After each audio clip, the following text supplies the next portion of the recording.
So we're going to have a look at an auction today. It's a pretty short auction, only goes for about 4 minutes. But what I'll do is just point out a few things along the way and show you what you can do at auction as well. If you're looking at purchasing a property and it's going to auction, here's just some key points on what to look out for. Now the property was listed at 590 to 649. So let's just have a look.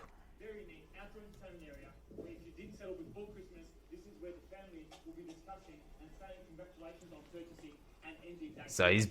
So, ladies and gentlemen, without any further ado, over to you now. Start the yacht. We've had a range of 590 to 649. I'd love to welcome you. So someone's jumped in. They've said his name. So whether or not it's a buyer's agent, sometimes a buyer's agent will use that, or he knows this guy relatively well. But he's kicked it off at 650. Sorry, 590,000. So it's all moving pretty quickly here. As I said, he's an interesting character as an auctioneer, so he does some strange things with his hands. But so the second bid was back to this guy here. So someone down the road. It was actually one of the agents on his team. So he's talking to some of the buyers down here, and you'll see guys walking back and forth. Sometimes to go and run information back to the vendors, like the people selling it. So you've got auctioneer here, and then you've got one of his agents, and I think another agent here. So it's gone 590 and then up in tens really quickly. So this guy's hammering back on the other guys, but they're pretty quick as well. This guy as well, 50, 70.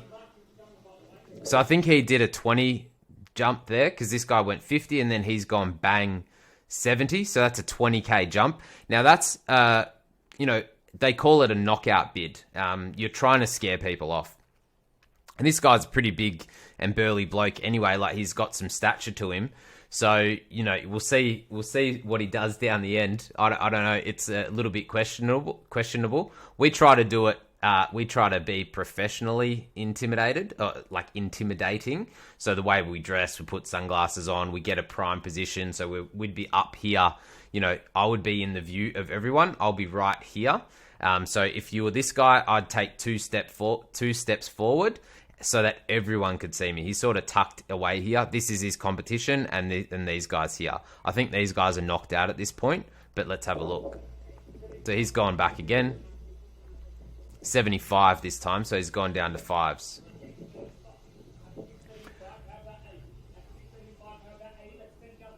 So, he's questioning things now. You watch him sort of take a minute to chat to his partner there.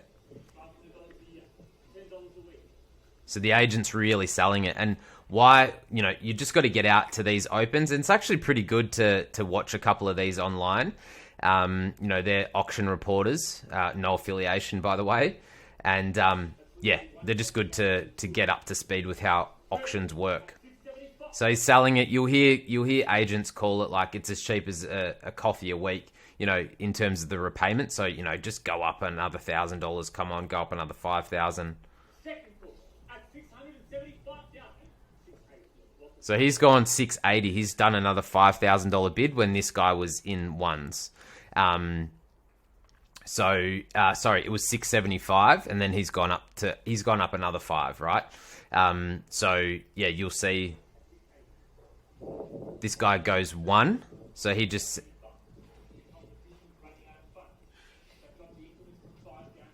Yeah, so he's dropped the increments down to 1, this guy here. So it was 675. He's come back with another $5,000 bid. Now this guy's gone 671. Sorry, 681.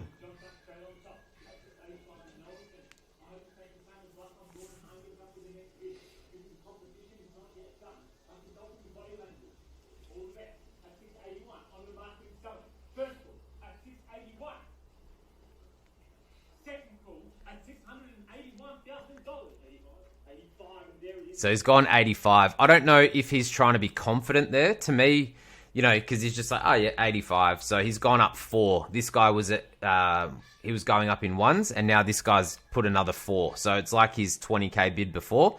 You would have noticed as well, these agents that are walking around, but also the auctioneer, he called it about at 70,000 that it's on the market. So when he did his 20K bid, he said that it's on the market, meaning that, you know, the keys are, someone's taking the property home essentially. So that's what it means when it's now on the market and we're selling.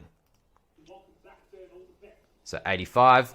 And going back, see these agents walking around. So, you know, they're going and they're talking to people. So you'll see that quite regularly. And if you're bidding, you'll no doubt get an agent that comes over. This guy's pretty confident and he's dealing direct here. The agents that are walking around the back there to get to some of the other people that are, you know, further back, not wanting to be at the front. And sometimes they'll bid through the agent.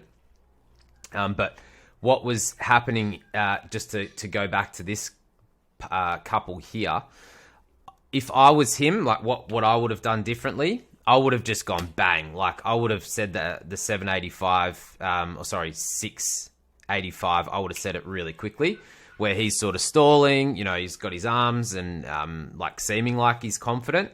But yeah, in terms of me, I would not give any reason for the other side to think that I'm questioning where I'm at. And that's where that discussion is. So we always talk about having a number before you rock up to auction. That's already in my head. I literally have a number that's just implanted in my head before I'm turning up to auction, and that's what I'm working to. And I get there really quickly.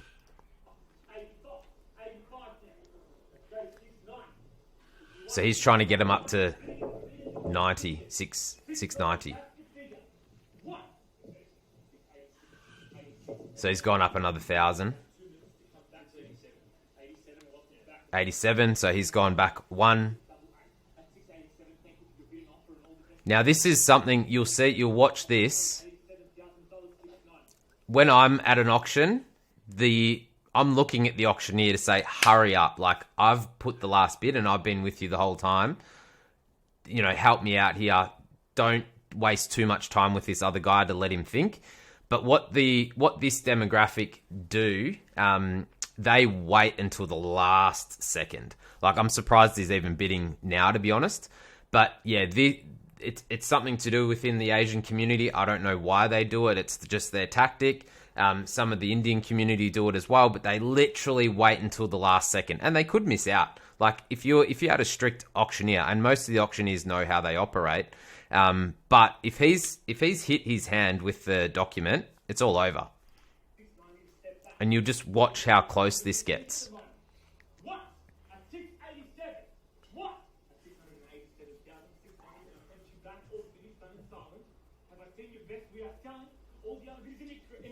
So he's giving all the indications that he's not selling. The agent here is like giving him he's probably showing the number on what it is with stamp duty. That's just what they like to see. And where the bidding's at currently. So he's saying like, thanks for your patience. At this point, I'm like boiling and saying, hurry up, get on with it. So he's asked for permission. See, now he's going over for a conversation. At this time, I'd be absolutely steaming.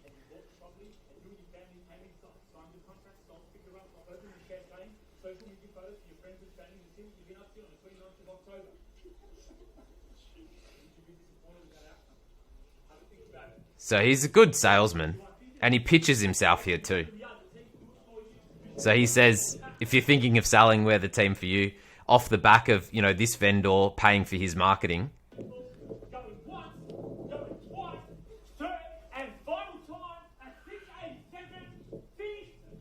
See, right at the last second, he had the paper, he had the contract, nearly going to hit his hand, and then the other guy jumped in.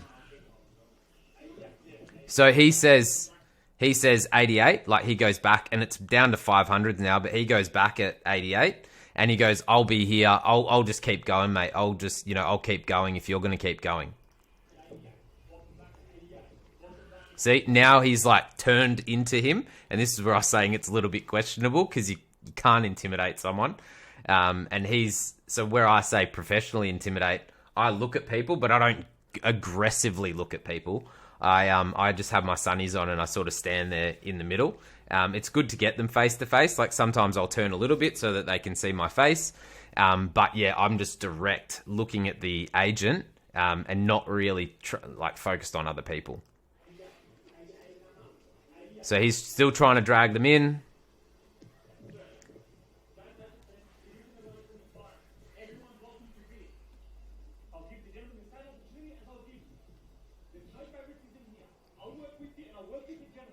So he's probably called it. Like he kind of knows that there's a bit of a situation here going on, and he's like, "There's no favoritism or anything like that. I'm giving you the opportunity as I'm giving this guy. It's up to you if you want to bid."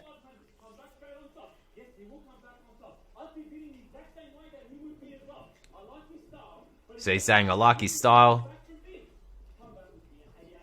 He's aggressive. He's probably going to come back at you, so make it a good bid."